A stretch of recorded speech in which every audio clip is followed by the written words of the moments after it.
لیکن اگر بلوچستان کے بلدیاتی انتخابی نتائج سامنے رکھے جائیں تو بلوچستان میں تو پی ٹی آئی بالکل اس کا صفایا ہو گیا.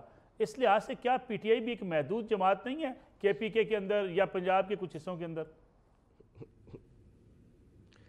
دیکھیں بات یہ ہے کہ گلگت بلتستان کے اندر پی ٹی آئی، کے پی کے اندر پی ٹی آئی، پنجاب کے اندر پی ٹی آئی، سندھ کے اندر پی ٹی آئی نے ضمنی الیکشن میں کل حصہ نہیں لیا. 8% ٹرن آؤٹ، 8%.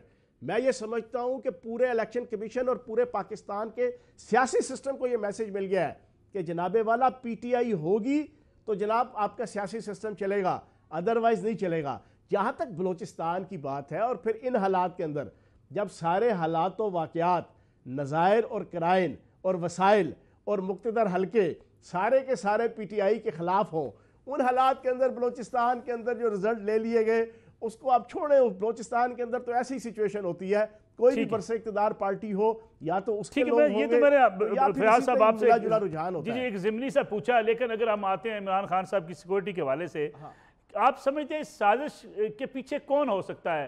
پھر دوسرا جو ملک میں سیکورٹی کے ادارے ہیں، یہ ساری انفارمیشن کے پی کے کی حکومت نے ان کے ساتھ شیئر کی ہے، کیونکہ بڑی خبر ہے کہ اگر سابق وزیر اعظم کو تھریٹس ہوں اور یہ بھی پتہ چل جائے کہ کسی فرد کو نامینیٹ کیا گیا ہے یا اسے ہائر کیا گیا یہ کام کرنے کے لیے. دیکھیں آپ کے سامنے ہے، آج سے 2 مہینے پہلے عمران خان صاحب نے جلسے میں یہ ڈسکلوز کر دیا تھا کہ مجھے رستے سے ہٹانے کی، مجھے قتل کرنے کی سازش ہو رہی ہے. پھر اس پہ انہوں نے یہ بھی کہہ دیا تھا کہ میں نے ایک ویڈیو بنا کر جو ہے وہ سیف سائٹ پہ رکھ دی ہے، جس میں میں نے ان تمام لوگوں کو کہ جو اس سازش کے اندر شکار ہیں ان کو پوائنٹ آؤٹ کر دیا ہے. اب یہ لیٹسٹ خبر یہ آ گئی کہ افغانستان کے اندر جناب وہ مطلب ہے بظاہراً وہی جیسا بینظیر بھٹو صاحبہ کا جناب اسیسینیشن ہوئی تھی، وہی سارا ڈرامہ لوگوں دکھایا طالبان کو، اور پیچھے جو فیکٹرز تھے میں اب کیا بات کروں جناب، آپ کو بھی پتہ ہے، میڈیا بھی جانتا ہے، سارے جانتے ہیں کہ اس کے پیچھے کون جناب کریکٹر اور ایکٹر تھے. اسی انداز سے اب اگر یہ ایسی چیز کرنے کی کوشش کرتے ہیں تو میں دوبارہ بات دہرا دوں، یہ سوشل میڈیا کا دور ہے. جی اس وقت بچے کو پتا ہے کہ عمران خان کو کیوں ہٹایا گیا، کس نے ہٹایا، کیوں ہٹایا، بیرونی کریکٹر کون سے ہیں، اندرونی کریکٹر کون سے ہیں، گروہ کون سے ہیں، افراد کون سے ہیں، فرد کون سے ہیں، سیاست میں کون ہے، سیاست سے باہر کون ہے، سب کو پتا ہے. بچے کو پتا ہے. سوشل میڈیا آپ الیکٹرانک میڈیا پہ کرٹیل کر سکتے ہیں. آپ ماشاءاللہ بہت سینئر صحافی ہیں اور ایک انتہائی لیڈنگ ٹی وی چینل کو جناب آپ ایز اے چیف ایگزیکٹو جو ہے نا اس کو چلا بھی رہے ہیں. آپ اچھی طرح جانتے ہیں کہ آپ الیکٹرانک میڈیا کو کنٹرول کیا جا سکتا ہے، اس کی مجبوری ہے، لیکن سوشل میڈیا کو تو نہیں آپ کنٹرول کر سکتے. سوشل میڈیا تو ہر بندے کی اپنی ول، وش، دماغ، خواہش، سوچ، فکر، ideology, thinking, school of thought اس نے فٹ جناب چڑھا دینی ہوتی ہے جناب سوشل میڈیا پہ. تو سوشل میڈیا پہ آپ دیکھ لیں، بچے کو پتہ ہے حالات کیا ہے، واقعات کیا ہے، نظائر کیا ہے، کرائم کیا ہے، حقیقتیں کیا ہے. تو اس وجہ سے ایسی اٹیمپٹ مجھے امید ہے کہ کوئی نہیں کرے گا. جو کرے گا تو پھر جب وہ چیزیں ویڈیو کھل کے آئے گی تو پھر میں سمجھتا ہوں کہ پوری پاکستانی قوم جو ہے نا وہ پھر حساب کتاب پورا کرے گی ان سے. چوہان صاحب یہ سیکورٹی اداروں کے ساتھ یہ انفارمیشن شیئر کی گئی ہے جو آپ تک پہنچی یا پارٹی تک پہنچی، کے پی کے حکومت تک پہنچی؟ دیکھیں آبویسلی جناب کے پی کے کی حکومت اس کے اوپر انہوں نے میئرز بھی لیے ہیں اور اسپیشل الرٹس جاری کیے ہوئے ہیں، تو کوارڈینیشن تو ساری ہوئی ہوگی نا. جی نہیں اگر ہوئی ہوگی تو آج اب تک کی جو سیکورٹی بتا دیا ہے. جی اب تک کی جو سیکورٹی ہے حکومت پاکستان کی طرف سے، اس سے پی ٹی آئی مطمئن ہے؟ آپ مطمئن ہیں کہ عمران خان صاحب کی جو سیکورٹی ابھی دی گئی ہے یہ ٹھیک ہے؟ دیکھیں سیکورٹی میں سمجھتا ہوں کہ ایکسٹرا آرڈنری ملنی چاہیے. میں نے آپ کے پہلے کوسچن کے جواب میں جو بیانیہ پیش کیا ہے نا، آپ اس بیانیے کو دیکھیں. آپ چاہے اس کو پسند کریں یا نہ کریں، آپ اس کو لائک کریں یا نہ کریں، آپ اس سے ایگری ہوں یا نہ ہوں، لیکن یہ ایک حقیقت ہے کہ اس وقت پورے پاکستان کو یونائٹ کرنے کے حوالے سے، متحد رکھنے کے حوالے سے ادارہ ہے پاک فوج اور پارٹی ہے تحریک انصاف اور لیڈرشپ ہے عمران خان. ورنہ حقیقت ہے، آپ مانے نہ مانے ملک صاحب، آپ پیپلز پارٹی کو نہیں کہہ سکتے کہ جس نے ٹوٹل 2 سیٹیں جیتی ہیں کے پی کے الیکشن کے اندر، آپ پیپلز پارٹی کو نہیں کہہ سکتے جن کا کینڈیڈیٹ جو نا وہ ٹوٹل 1,500 ووٹ صوبائی اسمبلی کا اور 2,500 ووٹ قومی اسمبلی کا لے رہا ہوتا ہے پنجاب میں. آپ پیپلز پارٹی کو نہیں کہہ سکتے کہ جس کی سندھ کے اندر حکومت ہے، کراچی کا الیکشن کل ہوتا ہے اور ٹوٹل 8% ٹرن آؤٹ آتا ہے کیونکہ پی ٹی آئی نہیں ہے.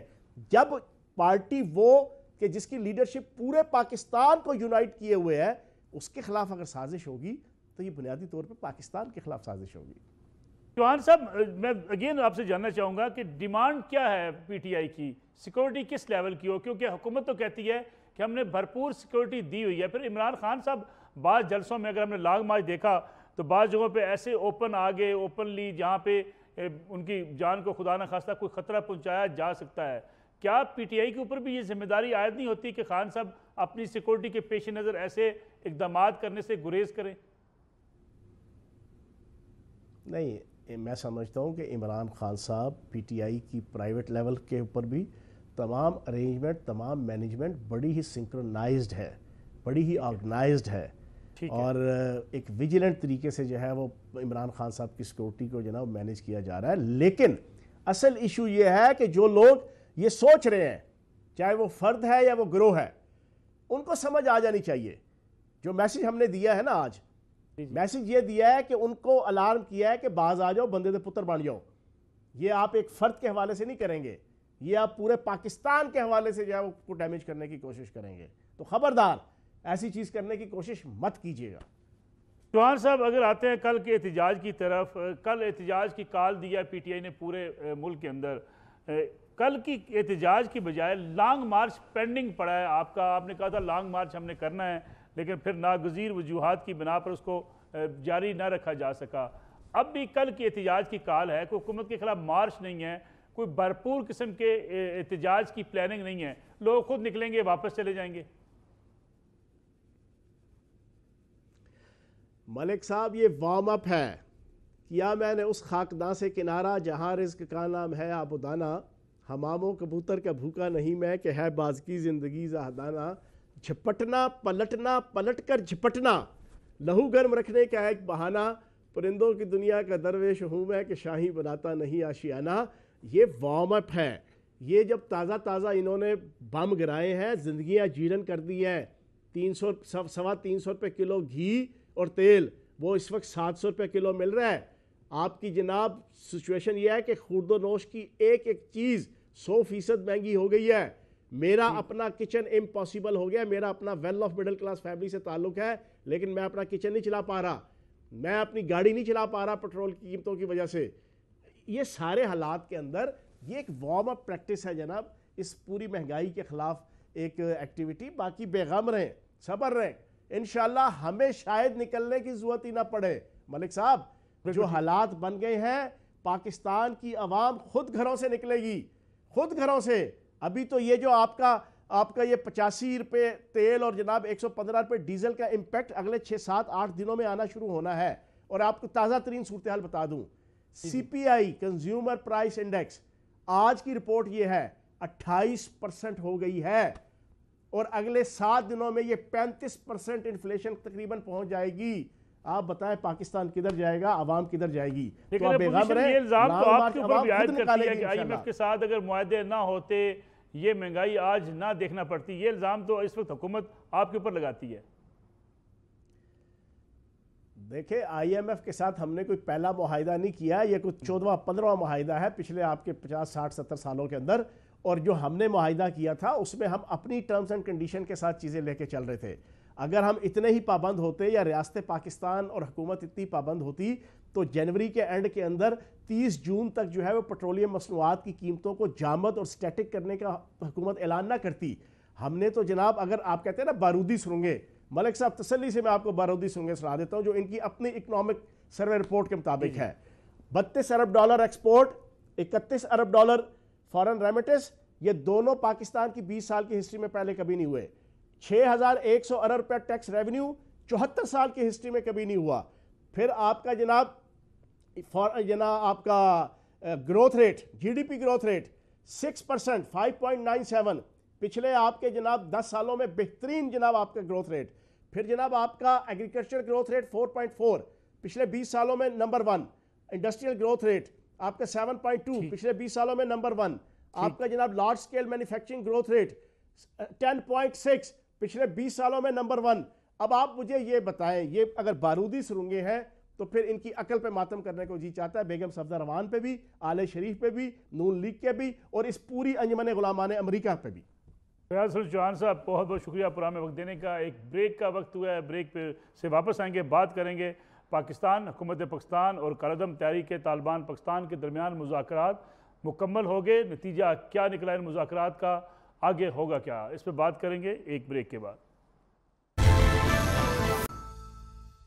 پروگرام ایک بار پھر خوش آمدید. بات ہوگی تحریک طالبان پاکستان کالعدم اور حکومت پاکستان کے مابین مذاکرات کی. مذاکرات مکمل ہوئے, نتیجہ کیا نکلا, اس پہ بات کریں گے. ہمارے ساتھ موجود ہیں سینئر صحافی تجزیہ کار جناب مشتاق یوسف زئی صاحب, اور ان کے ساتھ افغانستان امور کے ماہر جناب رفعت اللہ اورک زئی صاحب. مشتاق یوسف زئی صاحب, یہ بتائیے گا نتیجہ کیا نکلا, 2 روزہ مذاکرات 2 روز مکمل ہو گئے, کیا آؤٹ کم ہے ان مذاکرات کا؟ جی بہت شکریہ ملک صاحب. اصل میں یہ ابھی مکمل نہیں ہوئی ہے, جو سیشن ان کی جاری تھی, تو یہ ایک آن گوئنگ پروسیس ہے. یہ ملاقاتیں ہوئی ہے اور یہ ملاقاتیں گزشتہ 1 سال سے ہو رہی ہے. ابھی جو ریسنٹلی جرگہ کیا تھا تو اس کے ممبرز کافی زیادہ تھے, ان میں بہت سارے لوگ ایسے تھے کہ ان کو جرگہ کے بارے میں معلومات نہیں تھی.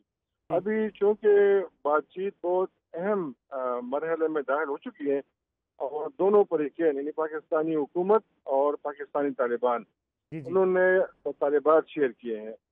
لسٹ بہت زیادہ ہیں اور یہ خواہشات کی لمبی لسٹ ہے, وہ پاکستانی حکومت کی بھی ہے, پاکستانی طالبان کی بھی ہے, لیکن ان میں چند چیزیں ایسی ہیں بقول جرگہ ممبرز کے جن کے اوپر بات ہو سکتی ہے.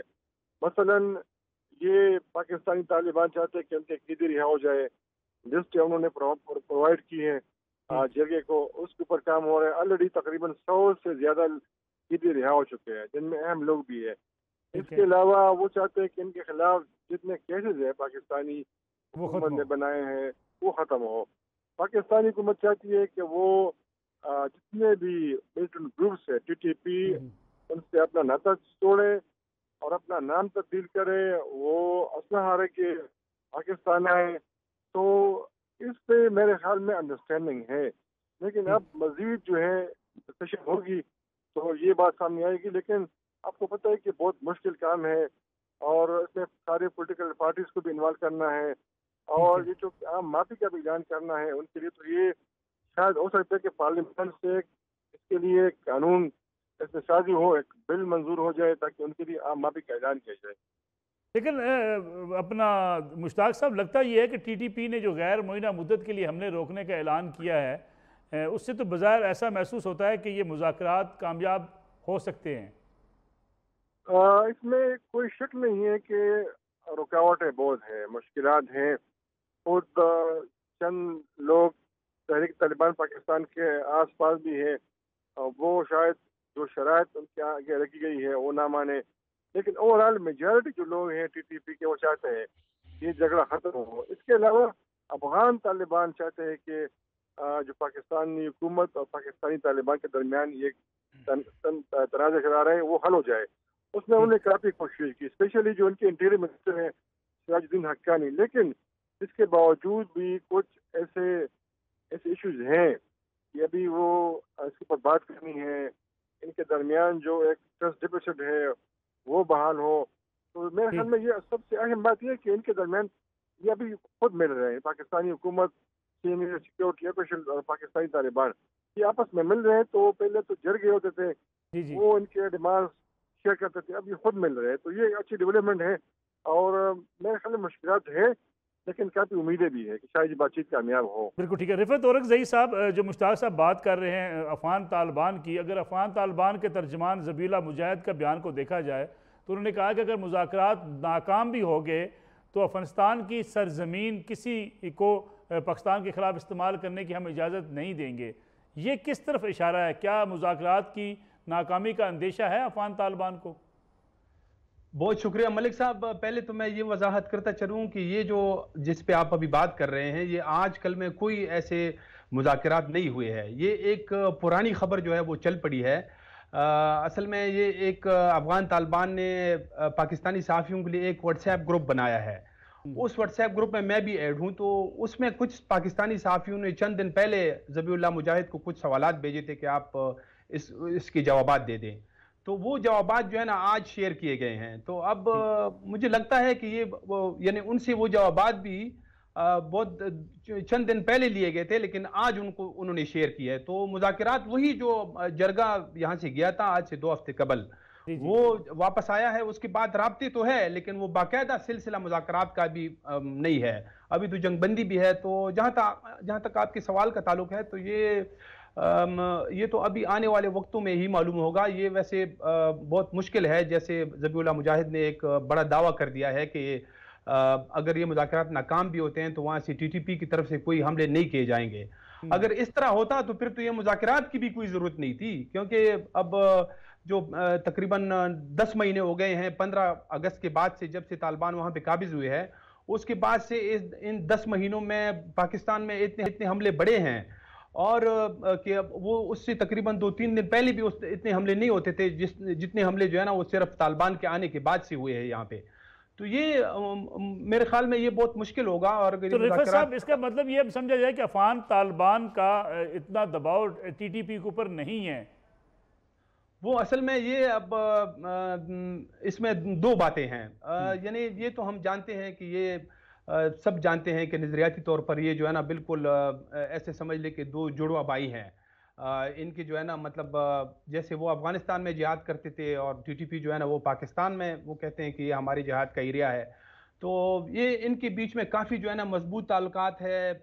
کس طرح مطلب اگر پورا اس کا یہ ایک لمبی بات ہے میرے خیال میں اب تھوڑا سا اس سے ٹائم ضائع ہو جائے گا. تو یہ جو ہے نا یہ تھوڑا سا مشکل لگتا ہے مجھے. اگر یہ ان کے اس پہ اثرات ہے لیکن وہ TTP کا جو ہے نا اپنا ایک ایجنڈا ہے. وہ اگر جس طرح طالبان جو ہے نا افغانستان کے اندر 20 سال سے وہ جہاد کر رہے تھے جیسے وہ جہاد کہتے ہیں تو انہوں نے نیٹو اور امریکی فورسز کے خلاف کیا. تو اس طرح TTP کا بھی ایک جو ہے نا پاکستان کے اندر ان کا بھی ایک 14-15 سال سے. لیکن اگر اپنی سرزمین افغان طالبان استعمال نہیں کرنے دیتے تو TTP کے لیے افغانستان میں جمع رہنا مشکل نہیں ہوگا؟ یہ ہے لیکن میرے خیال میں وہ ان کو منع نہیں کر سکتے ہیں. یہ کسی طور پہ بھی جو ہے نا وہ ان کو اس طرح نہیں کر سکتے نہ ان کے خلاف کوئی کارروائی کر سکتے ہیں کیونکہ پچھلے 20 سالوں میں انہوں نے انہی جو ہے نا افغان طالبان کی تحریک میں بڑی قربانیاں دی ہے. سراج الدین حقانی خود آن دا ریکارڈ یہ بات کر چکے ہیں.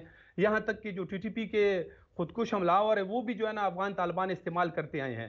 تو اس کے علاوہ جب یہ 9/11 کے بعد یہ سارے افغان طالبان جب پاکستان کے قبائلی علاقوں میں پناہ گزین تھے تو انہی TTP کے لوگوں کے پاس تھے اور TTP کے لوگ کہتے ہیں کہ ان کی وجہ سے ہمارے 7,000 لوگ جو ہے وہ شہید ہوئے ہیں یعنی افغان طالبان کی وجہ سے کیونکہ یہاں پہ بھی کافی ساری کارروائیاں ہوتی رہی ہیں. تو یہ بہت مشکل ہے ان کے خلاف کارروائی کرنا. البتہ یہ جو ہے نا افغان طالبان اس میں بالکل پوری دیانتداری کے ساتھ جو ہے نا بڑی محنت کر رہے ہیں کہ وہ کسی طور سے یہ جو مذاکرات ہے یہ سلسلہ جو ہے نا وہ کامیاب ہو جائے. اور ٹھیک ہے رفعت راولی صاحب مجھے ایک چھوٹی سی کمرشل بریک پروگرام میں شامل کرنی ہے. واپس آئیں گے تو اس پہ بھی بات کریں گے کہ کیا TTP اب اتنی صلاحیت رکھتی ہے کہ اگر مذاکرات ناکام بھی ہوتے ہیں تو پاکستان کے ساتھ ان کی جو ایک لڑائی ہے اس میں ان کی کتنی قوت باقی بچی ہے, وہ پھر افغانستان کے طالبان اس میں کیا کردار ادا کریں گے اگر پاکستان کے خلاف مزید کارروائیاں ہوتی ہیں. اس پہ بات کریں گے بریک کے بعد. پروگرام میں ایک بار پھر خوش آمدید. مشتاق یوسف زئی صاحب یہ بتائیے گا کہ موجودہ جو مذاکرات ہوئے ہیں یا بات چیت ہو رہی ہے اس میں تحریک طالبان پاکستان کے کون کون سے گروپ شامل ہیں اور کچھ ایسے لوگ بھی ہیں جو ان مذاکرات میں شریک ہی نہیں ہیں؟ جی بالکل. پہلے ایسا تھا کہ چند لوگ تھے کہ وہ مذاکرات سے ان کو یقین نہیں تھا اور ان کا خیال یہ تھا کہ پہلے بھی معاہدے ہوئے ہیں اس کے اوپر عمل نہیں ہوا ہے تو وہ کچھ ریلکٹنٹ تھے. لیکن بعد میں پھر طالبان نے کمیٹی بنائی اور پھر سارے جو گروپس ہیں اس میں شامل ہو گئے اور جو مومن ٹرائبل ڈسٹرکٹ کے ملیٹنٹس ہیں مولوی خالد خراسانی عمر خالد خراسانی تو وہ بھی اب اس میں شامل ہو گئے ہیں اور یہ ہے کہ ان کو بھی تشویش ہے کہ شاید یہ جو مرحلہ ہے اس میں کچھ رکاوٹیں ہوں لیکن ابھی سارے اس میں شامل ہیں. لیکن یہ جو جرگہ ابھی ریسنٹلی کیا تھا تو کچھ جو لوگ اس میں تھے جس میں نے ذکر کیا تو ان کو تجربہ نہیں تھا. پھر جرگے کے لوگ بہت زیادہ تھے ممبرس اور اس کی کمپوزیشن صحیح نہیں تھی. اس میں جو اہم لوگ تھے سوات کے وہ شامل نہیں تھے. عوامی نیشنل پارٹی کے اس میں نمائندگی نہیں تھی اور آپ کو پتہ ہے خود طالبان بھی چاہتے ہیں اور انہوں نے زور بھی دیا ہے کمیٹی کے جو ممبرز ہیں کہ اس میں کم از کم MP کے لوگ شامل ہوں کیونکہ آپ کو یاد ہوگا کہ NP کے تقریباً 800 سے زیادہ لوگ مارے گئے ہیں، اور طالبان اور ان کے درمیان کیا اختلافات تھے، چونکہ یہ خیبر پختونخوا میں ان کی حکومت تھی۔ تو ابھی شاید ایک کوشش ہو رہی ہے کہ NP کو بھی شامل کیا جائے، لیکن جب تک اس میں پولیٹیکل پارٹیز کے لوگ شامل نہ ہوں تو میرے خیال میں یہ بات چیت جو ہے اس طرح مؤثر نہیں رہے گی، کیونکہ یہ جو جرگہ ممبرز ہیں پہلے بھی انہوں نے معاہدے کیے ہیں، انہوں نے بات چیت کی ہے دونوں فریقین کے درمیان، لیکن پھر تو وہ ہیلپ لیس ہے، وہ بے بس ہو جاتے ہیں، ان کے پاس اختیار نہیں ہوتا۔ تو جب تک اس میں پولیٹیکل پارٹیز شامل نہیں ہوتی، میرا نہیں خیال کہ یہ جو اس کا جو صحیح جو عمل ہے، جو اس کا آؤٹ پٹ ہے، وہ سامنے آ جائے۔ اور اسی طرح طالبان بھی چاہتے ہیں کہ اس میں مؤثر لوگ ہو، اس میں وہ لوگ ہو کہ جن کے پاس اختیار ہو، اس لیے بہت ہی اعلیٰ لیول پہ سیکیورٹی اداروں کے لوگ اس میں شامل ہو گئے تھے، انہوں نے کئی ادوار کیے اور کافی معاملات ہیں انہوں نے آلریڈی حل کیے ہیں، لیکن اس لیے پھر انہوں نے پختون جرگہ اس میں شامل کیا تاکہ پختون روایات کے مطابق یہ مسئلہ حل ہو۔ رفعت اورنگزئی صاحب، سراج الدین حقانی صاحب اور ملا حسن اخوند کا کیا رول ہو سکتا ہے تحریک طالبان پاکستان اور حکومت پاکستان کے مابین بات چیت کو آگے بڑھانے میں اور کسی فائنل شیپ پر لے جانے میں؟ دیکھیں ملک صاحب، اس میں یہ جو مذاکرات کا سلسلہ شروع ہوا ہے تو یہ تو ہم سب جانتے ہیں کہ اس میں سراج الدین حقانی جو ہے اس کا بڑا کردار ہے، بلکہ یہ سلسلہ جو ہے وہ شروع بھی جو ہے نا ان کی طرف سے کیا گیا، اور پھر ابھی یہ جو کابل میں یہاں سے جرگہ گیا تو اس جرگے کی بھی جو ہے نا سراج الدین حقانی سے ملاقاتیں ہوئی، پھر اس کے علاوہ باقی بھی جو طالبان لیڈرشپ تھی وہ بھی اس میں شامل تھے، اور سراج الدین حقانی نے آن دا ریکارڈ اس کا ایک سٹیٹمنٹ بھی ہے کہ مطلب ان کی کوشش ہے کہ کسی طریقے سے یہ جو معاملہ جو ہے وہ حل ہو جائے، لیکن اس نے ایک یہ بات بھی کی ہے کہ وہ TTP کا اس نے حوالہ دیا تھا کہ TTP کے لوگوں نے مطلب بڑی قربانیاں دی ہیں، ہم مطلب پوری دیانتداری سے کوشش کریں گے کہ بات بن جائے، لیکن ہم اس کے اوپر کوئی دباؤ نہیں ڈالیں گے۔